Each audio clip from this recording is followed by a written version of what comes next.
రాష్ట్ర ప్రధాన ప్రతిపక్ష నాయకులు మాజీ ముఖ్యమంత్రి నారా చంద్రబాబు నాయుడు గారు మే 4వ తారీఖు నుంచి నిన్నటి వరకు రాష్ట్రంలో వివిధ ప్రాంతాల్లో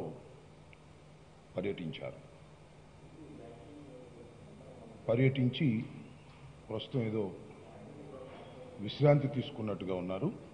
మళ్ళా త్వరలో తన పర్యటన ప్రారంభిస్తున్నట్టుగా చెప్తూ వచ్చారు. ఈ పర్యటనలో ఆయన మాట్లాడిన మాటలు, ఆయన బాడీ లాంగ్వేజ్, ఆయన ప్రవర్తన చూసినప్పుడు చాలా ఆశ్చర్యాన్ని, విచిత్రాన్ని కలిగిస్తుంది. ఆయన నవరసాల్లో ఉన్నటువంటి రసాలు ఆవేశం, రౌద్రం, హాస్యం, జాలి, బాధ ఇవన్నీ చూపించే ప్రయత్నం చేశారు. దానితో పాటు పాపం చంద్రబాబు నాయుడు గారు గ్రాఫ్ పెంచుకోవడం కోసమో లేకపోతే పతనమైపోతున్న తన రాజకీయ పక్షం ఇంకా ఉందని చెప్పుకోవడం కోసమో జనాన్ని బాగా సమీకరించేటటువంటి కార్యక్రమం చేశారు. కానీ జనసమూహాలు అంత పెద్దగా ఎక్కడా కనిపించినట్టుగా నాకేం అనిపించలా. కానీ ఆంధ్రజ్యోతికి, ఈనాడుకి మాత్రం జనాలు అద్భుతంగా తండోపతండాలుగా వచ్చినట్టుగా వారికి కనిపించాయి. వారు కూడా చాలా వార్తలు, అద్భుతమైనటువంటి ప్రజాదరణ, ఇసుక వేస్తే రాలని జనం అని ఇలాంటి ఫాల్స్ హెడ్డింగ్లు పెట్టి ఏదో చంద్రబాబు నాయుడు గారిని ఊపిరి పోయాలని, ఆ పార్టీని బతికించాలనేటువంటి తాపత్రయం పడుతున్నట్టుగా అనిపించింది.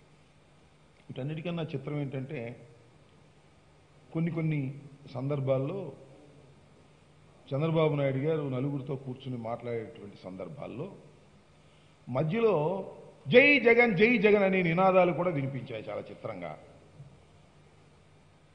అది ఎక్కడో నేను వాట్సాప్లో చూసా. చంద్రబాబు నాయుడు గారు చెప్తున్నాడు ఇంగ్లీష్ మీడియం గురించి. ఇంగ్లీష్ మీడియంలో చదివితేనంట ముద్దబ్బాయిలు అయిపోతారంట. ముద్దబ్బాయిలు అంటే జనానికి అందరికీ అర్థం కాదు. మరి మా అబ్బాయిలాగా అయిపోతాడని చెప్తే బాగా అర్థమయ్యేది. ఇంగ్లీష్ మీడియం చదివితే ముద్దబ్బాయిలు అవుతారని చెప్తుండగానే ఇంతలో ఎవరో జై జగన్ జై జగన్ అని అంటే ఆగండి అని కంగారు పడుతూ ఉన్నారు. దీన్ని బట్టి ఏమర్థం అవుతుంది?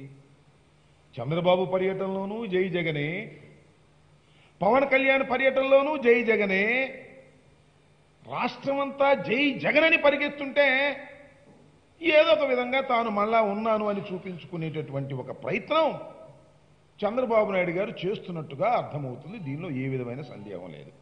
పైగా చాలా ఆవేశంగా మాట్లాడుతున్నారు. ఏమని? Quit Jagan, save Andhra Pradesh. ఎందుకయ్యా? ఎందుకు జగన్ క్విట్ అవ్వాలి? ఆంధ్రప్రదేశ్ని ఎందుకు సేవ్ చేయాలి? క్విట్ అయితేనే సేవ్ అవుతుందా? ఇవాళ ఆంధ్రప్రదేశ్ సేవ్గా లేదా? నువ్వున్నటువంటి 5 సంవత్సరాల కాలంలో బ్రహ్మాండంగా సేవ్ అయిందా ఆంధ్రప్రదేశ్?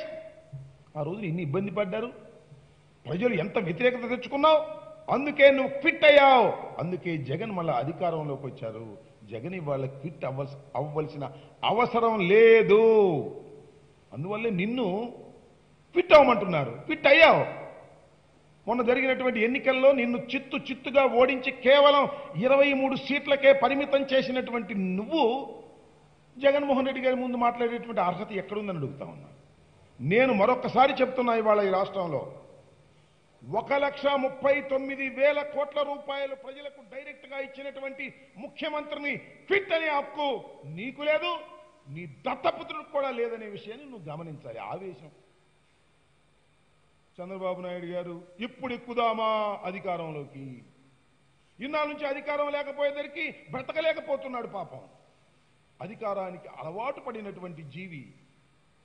ఒకసారి రాజశేఖర రెడ్డి గారి చేతిలో 2 సార్లు ఓటమి పాలైనటువంటి వ్యక్తి, మళ్ళా జగన్మోహన్ రెడ్డి గారి చేతిలో చిత్తుగా ఓడిపోయినటువంటి వ్యక్తి మళ్ళా తిరిగి అధికారంలోకి రాలేము అనేటువంటి ఒక ఫ్రస్ట్రేషన్లో చాలా గందరగోళంగా మాట్లాడుతూ ఉన్నారు. అంతేకాదు, ప్రజా ఉద్యమాలు రావాలట. నేను అడుగుతా ఉన్నా, చంద్రబాబు నాయుడు గారు ట్వీట్ చేశాడు, 3 రోజులు జిల్లా పర్యటన ఎంతో విజయవంతమైంది ఆయన చెప్పుకుంటున్నాడు.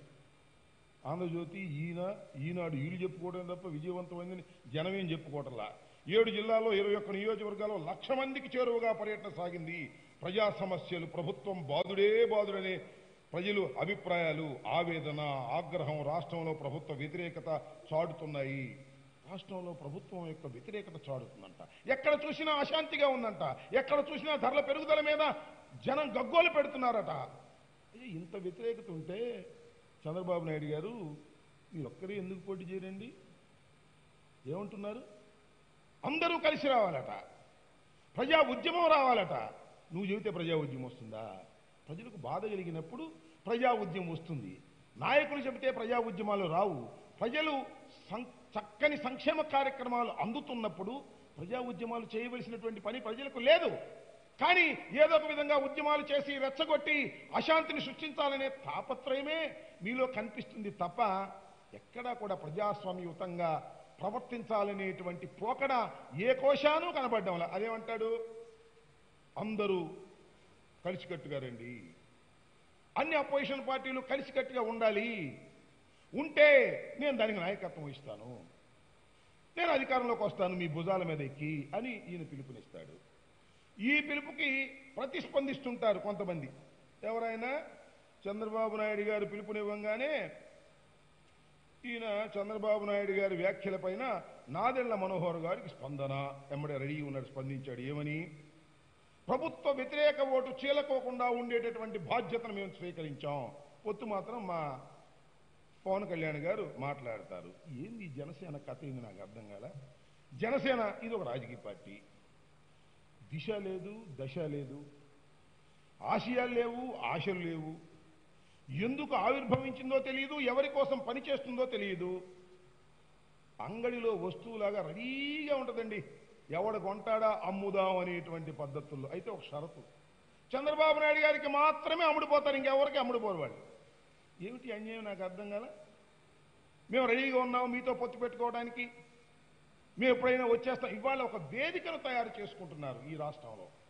మొన్న విడిపోయినట్టుగా, మొన్న ఎన్నికల్లో విడిపోయి విడివిడిగా పోటీ చేశారు కదా, ఇప్పుడు కలిసి పోటీ చేయడానికి కావలసినటువంటి వేదికను ప్రిపేర్ చేసుకునే కార్యక్రమంలో ఒక పక్కన చంద్రబాబు నాయుడు గారు ఉపన్యాసాలు చెబుతూ ప్రజా ఉద్యమాలు రావాలి, ఈ రాక్షస పరిపాలన అంతం చేయాలి అనేటువంటి మాటలు మేము ప్రజా ఉద్యమాలకు సిద్ధంగా ఉన్నాం, ఈ ప్రభుత్వాన్ని అంతం చేస్తాం, మీతో కలుస్తాం, మీతో ప్యాకేజీ చేసుకుంటాం, అందువల్ల మనం అందరం కలిసి పోటీ చేద్దాం 175 సీట్లు అనేటువంటి భావన. సింగిల్గా వచ్చే దమ్ము ఏ రాజకీయ పార్టీకి ఈ రాష్ట్రంలో లేదంటే అర్థం ఏమిటి? జగన్మోహన్ రెడ్డి గారికి ప్రజాదరణ అద్భుతంగా ఉన్నది కాబట్టి, ప్రజా వ్యతిరేకత లేదు కాబట్టి, మీరు సింగిల్గా పోటీ చేసేటటువంటి లక్షణం మీ దగ్గర ఉండదు కాబట్టి ఇవాళ జగన్మోహన్ రెడ్డి గారిని ఎదుర్కోవడం కోసం అందరూ కలిసి పోటీ చేయాలనేటువంటి పద్ధతుల్లో ఇవాళ మీరు ప్రవర్తన చేస్తున్నారు. ఇది చాలా దురదృష్టకరమైనటువంటి పరిణామం ఈ రాష్ట్రంలో అని కూడా ఈ సందర్భంగా నేను మనవి చేస్తున్నాను. చంద్రబాబు నాయుడు గారు చెప్తున్నాడు మరుగుదొడ్లు కట్టించాయంట. మొన్నదాకానేమో హైదరాబాదులో నేను సైబర్ టవర్స్ కట్టించింది నేనే అన్నాడు. ఇవాళ ఆంధ్రప్రదేశ్లోకి వచ్చి మరుగుదొడ్లు కట్టించింది నేనే, దానికి పన్నేస్తున్నారు, చెత్త పన్నేస్తున్నారు, కరెంటు మీద పన్నేస్తున్నారు, భూమి మీద పన్నేస్తున్నారు, అన్నిటి మీద పన్నులు వేస్తున్నారు. వీరండి పన్నులు లేకోకుండానే ప్రభుత్వాలు నడుస్తాయా? చంద్రబాబు నాయుడు గారు పరిపాలన చేసినప్పుడు పన్నులే వెయ్యలేదా? వీళ్ళ ఉద్దేశం ఏమిటంటే ఈ ప్రభుత్వానికి ఆదాయం రాకూడదు, అప్పులు పుట్టకూడదు, ఇవాళ జరుగుతున్నటువంటి అద్భుతమైనటువంటి నవరత్నాలు సంక్షేమ కార్యక్రమాలు అమలు కాకూడదు. ఇదంతా కుట్ర.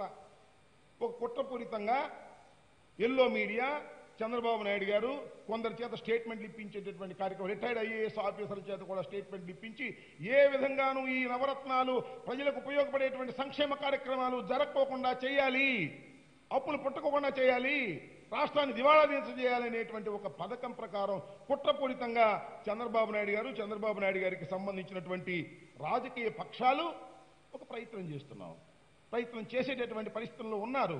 వీటిని ఎదుర్కోవడానికి వైఎస్ఆర్ కాంగ్రెస్ పార్టీ సిద్ధంగా ఉందని మనం చేస్తున్నాం.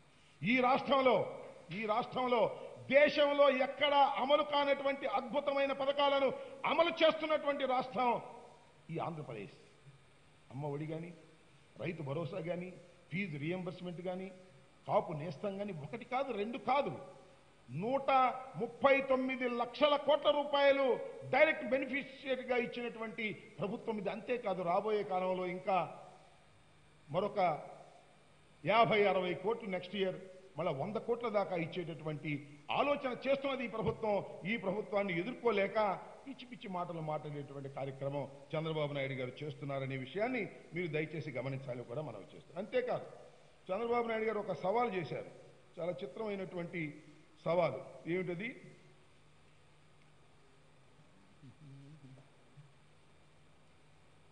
ఇక్కడ ఏమని చేశారంటే ఆయన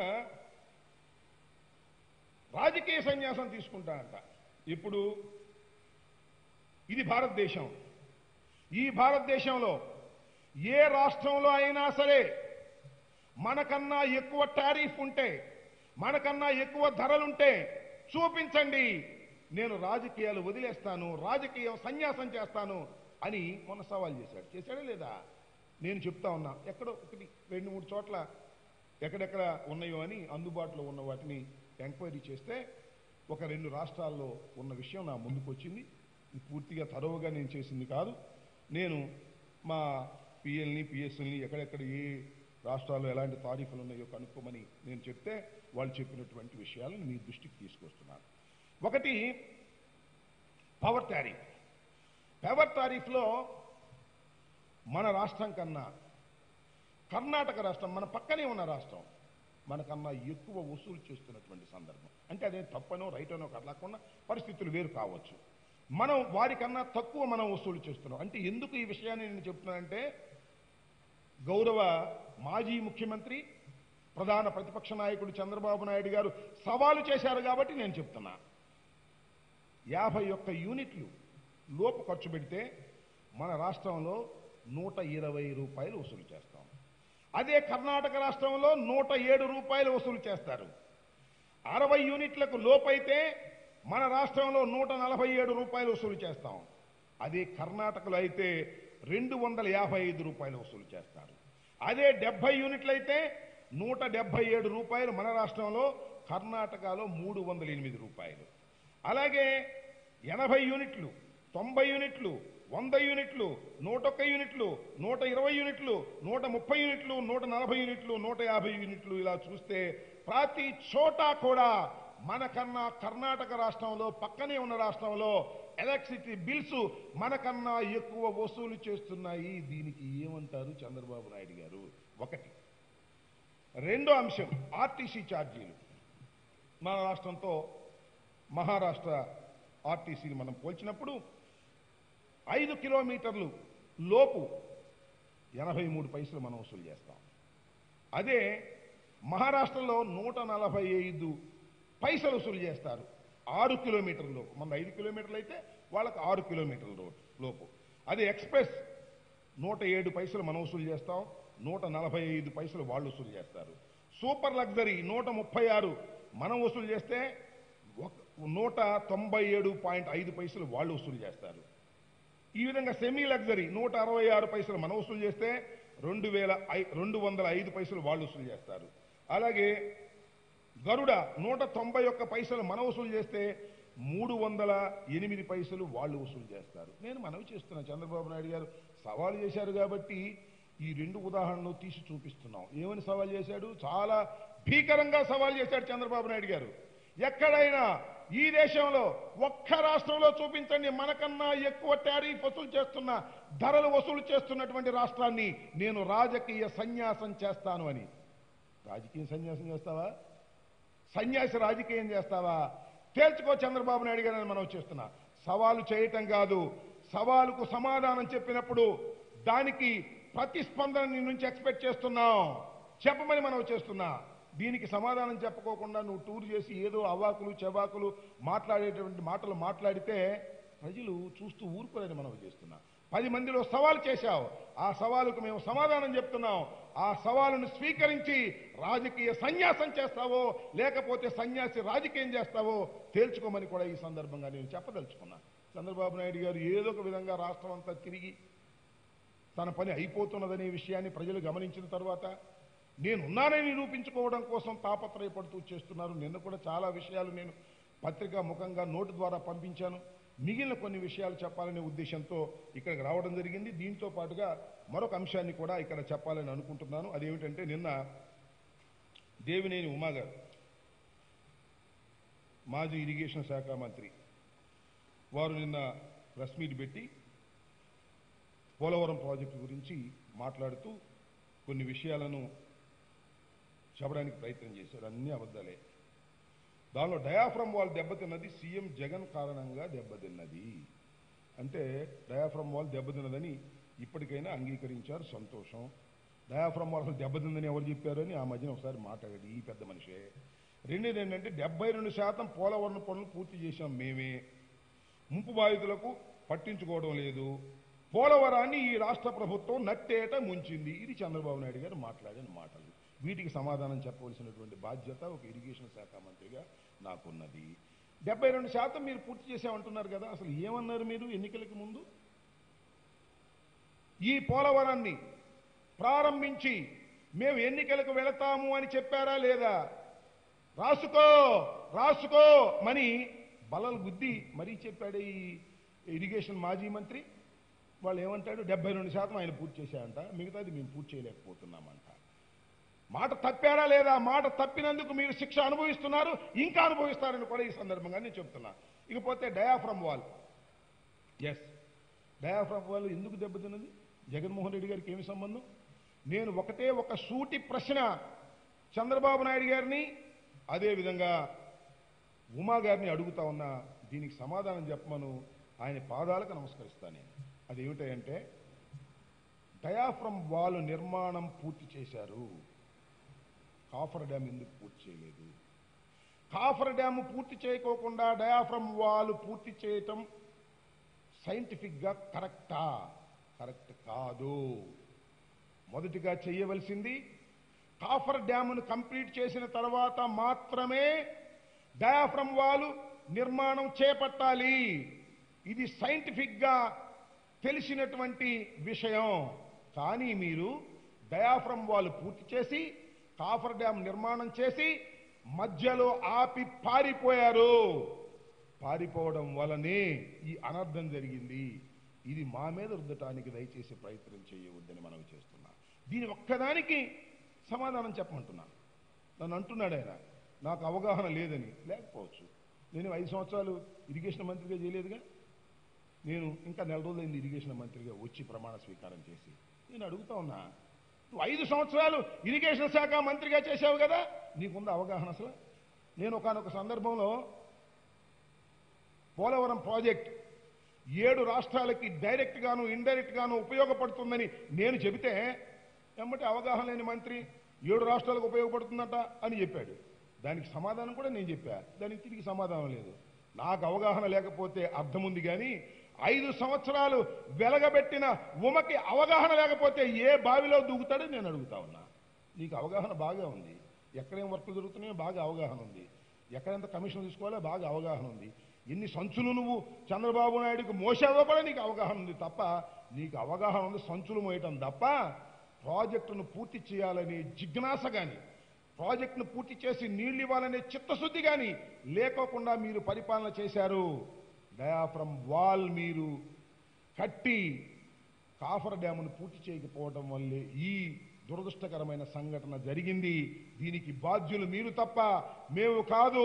నేను మనవి చేస్తున్నా, చూసేటటువంటి ప్రజలందరికీ కూడా, ఏదో రాంబాబు గారు ఇరిగేషన్ మంత్రి అయ్యారు, ఏదో ఆరోపణలు చేస్తున్నారు అని దయచేసి అనుకోకండి. ఇది వాస్తవం.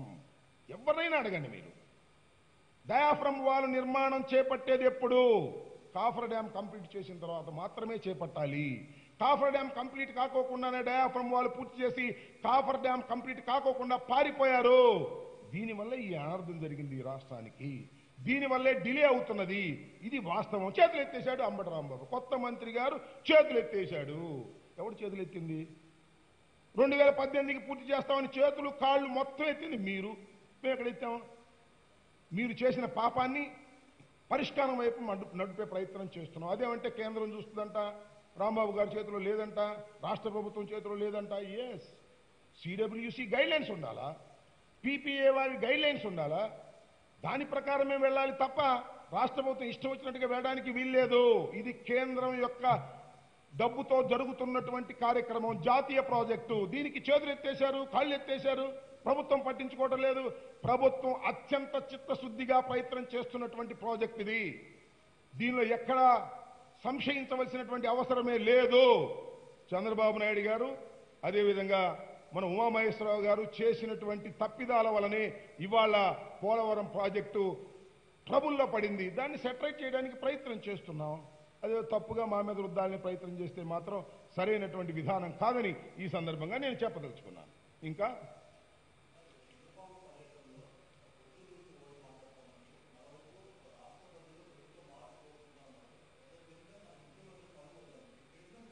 ఎవరు ముఖ్యమంత్రి పదవి అవుతుంది ఇప్పుడు? నేను లేదా, నేను ఇలా ఏదో చిత్రంగా ఉంది. దుద్దమాక ఆయన ఒక గుండె అయిపోతుంది అతనికి. ముఖ్యమంత్రి పదవి వద్దన్నాడని నువ్వు ఎక్కడైనా అన్నావంటే అతను గుండె ఆగిపోయే ప్రమాదం ఉంది. అసలు బతుకుతున్నదే ముఖ్యమంత్రి కోసం ఆయన. లేకపోతే వాళ్ళ అబ్బాయికి తనకొద్దు వాళ్ళ అబ్బాయికి ఇవ్వాలని ఏమని అంటున్నాడు. నేను అనేది ఏంటంటే ప్రజల్లో తీవ్ర వ్యతిరేకత ఉన్నది. ఎవరి మీద? జగన్మోహన్ రెడ్డి గారి మీద. ప్రజలు ఉద్యమాలు చేయడానికి సిద్ధంగా ఉన్నారు. ఎవరి మీద? ప్రభుత్వం మీద. మరి ఎందుకు ఒకడు రావు కేసు కొట్టేయి, నీ వల్ల కాదు అంటే ప్రభుత్వం మీద వ్యతిరేకత లేదు అని ఆయనే చెప్తున్నాడు. ఆయన బట్టే అర్థమవుతున్నది. నేను ఒకటే మనవి చేస్తున్నా, ఈ రాష్ట్రంలో ఉన్నటువంటి ప్రజానీకం ఈ 3 సంవత్సరాల పరిపాలన చూసిన తర్వాత చాలా సంతోషంగా ఉన్నారు. 5 సంవత్సరాలు చంద్రబాబు నాయుడు గారి పరిపాలన కన్నా ఇది 1000 టైమ్స్ బెటర్ అయిన పరిపాలన సాగుతున్నదని మాట్లాడుతున్నారు. అంతేకాదు, నేను మనవి చేస్తున్నా, చంద్రబాబు నాయుడు గారు ఏమంటున్నాడు? అమ్మ ఒడి, నాన్న బుడ్డి. నేను చెప్పాను, ఎవరయ్యా నాన్నకు బుడ్డి ఇచ్చింది? జగన్మోహన్ రెడ్డి గారు ఇచ్చాడు నాన్నకు బుడ్డి. ఎన్టీ రామారావు గారు నాన్నకు బుడ్డి తీసేస్తే చంద్రబాబు నాయుడు గారు గారు తీసుకొచ్చి బుడ్డి ఇచ్చింది. బుడ్డి ఎవరిచ్చారు? చంద్రబాబు నాయుడు గారు నాన్నకు బుడ్డి ఇచ్చాడు, జగన్మోహన్ రెడ్డి గారు అమ్మకు ఒడిచ్చాడు. ఎవరు గొప్పయ్యా? అయితే నేను ఇంకోటి కూడా అడుగుతా ఉన్నా, చంద్రబాబు నాయుడు గారి ఉద్దేశం ఏంటి? అమ్మ ఒడి కోసం ఇచ్చినటువంటి డబ్బులతో నాన్న బుడ్డి తాగుతున్నాడా? అంటే అమ్మ ఒడి తీసుకున్నటువంటి ప్రతి విద్యార్థి యొక్క తల్లిదండ్రులు లేదా తండ్రి మద్యం తాగుతున్నారనే బ్రాండ్ చేసేటటువంటి నీచానికి ఎందుకే దిగజారుతున్నావు? నువ్వు రాజకీయం చేసుకునేవాడివి. నువ్వు రాజకీయం నువ్వు చేసుకో. అమ్మ ఒడి బుడ్డి పాస కలిసిందని చెప్పేసి అనేటి వినాయక నేను మనవి చేస్తున్నా, ఈ రాష్ట్రంలో ప్రతి సంక్షేమ కార్యక్రమం ప్రజలకు చేరాలని, ప్రజలు బాగుపడాలనే ఉద్దేశంతో మేము చేస్తున్నటువంటి కార్యక్రమం. అడపదడప ఎక్కడైనా నీలాంటి దుర్మార్గులు ఉంటే దాన్ని వేరే రకంగా ఉపయోగించుకుని దానికి మేము బాధ్యులం కాము. వాటిని ఎడ్యుకేట్ చేసేటటువంటి ప్రయత్నం చేస్తాం. ఏ రాష్ట్రంలో లేనటువంటి విషయాలు. అమ్మఒడి నెంబర్ 1 రాష్ట్రం ఇది. ఫీజు రియంబర్స్మెంట్ నెంబర్ 1 రాష్ట్రం ఇది. రైతు భరోసా నెంబర్ 1 రాష్ట్రం ఇది. ఇలాంటి ఎన్ని ఉన్నాయి? ఏ రాష్ట్రంలోనూ జరగనటువంటి అద్భుతమైన పథకాలు ఈ రాష్ట్రంలో జరుగుతూ ఉన్నాయి. వాలంటీర్ చంద్రబాబు నాయుడు గారు అంటున్నాడు, నేను ఐటీ ఉద్యోగాలు ఇచ్చా. ఎవరికి ఇచ్చావు ఐటీ ఉద్యోగాలు? ఎంతమందికి ఇచ్చావు ఐటీ ఉద్యోగాలు? నాకు అర్థం కాలే. జగన్మోహన్ రెడ్డి గారు వాలంటరీ ఉద్యోగం ఇచ్చాడు. వాలంటరీ అంటే తక్కువ? సేవా దృక్పథంతో చేసేటటువంటి వ్యవహారం. దానివల్ల సిస్టమ్ బాగుపడుతుంది. దానివల్ల ప్రజలకు చేరువవుతున్నారు. ప్రజల ప్రభుత్వానికి మధ్యన వారు వారధిలాగా ఉంటున్నారు. అనేక సంక్షేమ కార్యక్రమాల్లో వాళ్ళు కన్ఫ్యూజ్ అవుతుంటే చెబుతున్నారు. ఒక చక్కని వ్యవస్థను తీసుకొచ్చి ఇంట్రడ్యూస్ చేస్తే ఆ వ్యవస్థ మీద పడుతున్నావు నువ్వు. ఆ వాలంటీర్లు దొంగలు అంటావు, అది అంటావు, ఇది అంటావు. సెక్రటేరియట్ వ్యవస్థ ఇవాళ తీసుకొచ్చి సెక్రటేరియట్ వ్యవస్థ తీసుకొచ్చి వికేంద్రీకరణ చేస్తున్నటువంటి ప్రభుత్వం ఇది. ఇలాంటి ప్రభుత్వాన్ని క్విట్ అంటాడు. ఎక్కడ క్విట్ అవ్వాలి ఈ ప్రభుత్వం? నేను మనవి చేస్తున్నాను, ప్రజలు మెచ్చిన ప్రభుత్వం, మెచ్చుకుంటున్నటువంటి ప్రభుత్వం. ఈ ప్రభుత్వాన్ని ఎవరు దించలేదు. నువ్వు దించలేవు, నీ కుమారుడు దించలేడు, నీ దత్తపుత్రుడు దించలేడు, కట్టగట్టుకుని వచ్చినా ఎవరు దించలేరు. కారణం ఒక్కటే, చిత్తశుద్ధిగా పరిపాలన చేస్తున్నటువంటి ప్రభుత్వం ఇది. దీని మీద ఎగబడతా ఉన్నావు, మీటింగులు పెట్టి ఇష్టం వచ్చినట్టుగా మాట్లాడుతున్నావు, ఆవేశపడతా ఉన్నావు, ఏదేదో మాట్లాడతావు. విచిత్రంగా బిహేవ్ చేస్తున్నటువంటి చంద్రబాబు నాయుడు గారిని చూస్తుంటే జాలేస్తుంది. నీ శబదం నెరవేరదు చంద్రబాబు. మళ్ళా ముఖ్యమంత్రిగా నువ్వు శాసనసభకు రాలేవు. కుప్పానికే నువ్వు పరిమితమైనా కూడా కుప్పంలో కూడా గెలిచేటటువంటి పరిస్థితి లేదు. జగన్మోహన్ రెడ్డిని సంఘ విద్రోహ శక్తి అంటాడు. మరొక మాట మాట్లాడుతా ఉన్నా, జగన్మోహన్ రెడ్డిని బాబాయిని చంపేశాడట. సాక్ష్యాలు లేకుండా చేశాడట. ఏందో ఈ అన్యాయం, నాకు అర్థం కాదు. అధికారం కోసం మామను చంపినటువంటి వ్యక్తివి, అధికారం కోసం సొంత మనుషులను చంపినటువంటి వ్యక్తివి, అధికారం కోసం హత్యలు ప్రోత్సహించినటువంటి వ్యక్తివి బాబాయ్ని జగన్మోహన్ రెడ్డి గారు చంపాడా? ఏం అన్యాయం అండి, నాకు అర్థం కాదు. బాబాయ్ దారుణంగా హత్య గావించబడ్డ మాట వాస్తవం. దాని మీద జరుగుతూ ఉంది, సిబిఐ ఎంక్వైరీ జరుగుతూ ఉంది. జగన్మోహన్ రెడ్డి గారు కత్తి తీసుకెళ్లి బడామని పొడి చేసినట్టుగా, ఈయన చూసినట్టుగా ఏదో ఒక బ్రాండ్ చేసి జగన్మోహన్ రెడ్డి గారు బాబాయ్ని చంపేశాడనే మాట చెప్పి జగన్మోహన్ రెడ్డి గారిని దుర్మార్గుడిగా చిత్రీకరించాలని చేసేటటువంటి ప్రయత్నాలు వ్యర్థమవుతాయి. నీ ఆశ కొద్దీ, నీ దుర్మార్గం కొద్దీ నువ్వు ఇలాంటి ఆరోపణలు చేయటం సమంజసం కాదు. ఇలాంటి ఆరోపణలు చేసిన వారు కాలగర్భంలో కలవక తప్పదు. నువ్వు వెంటిలేటర్ మీద ఉన్నావు. నీ రాజకీయ పార్టీ ఎన్నికల తర్వాత అదృశ్యమవుతుంది. రాసుకోమని మనవి చేస్తున్నా. మళ్ళా తిరిగి నువ్వు అధికారంలోకి రావడం కల్లని మనవి చేస్తున్నా. జగన్మోహన్ రెడ్డి గారిని అధికారంలోంచి దించడం నువ్వు కాదు, ఎంతమంది కలిసినా అసాధ్యమని మనవి చేస్తున్నా. కాసుకో, రేపు జరగబోయే ఎన్నికల్లో 2 సంవత్సరాల తర్వాత అని కూడా ఈ సందర్భంగా చెప్పదలుచుకున్నా.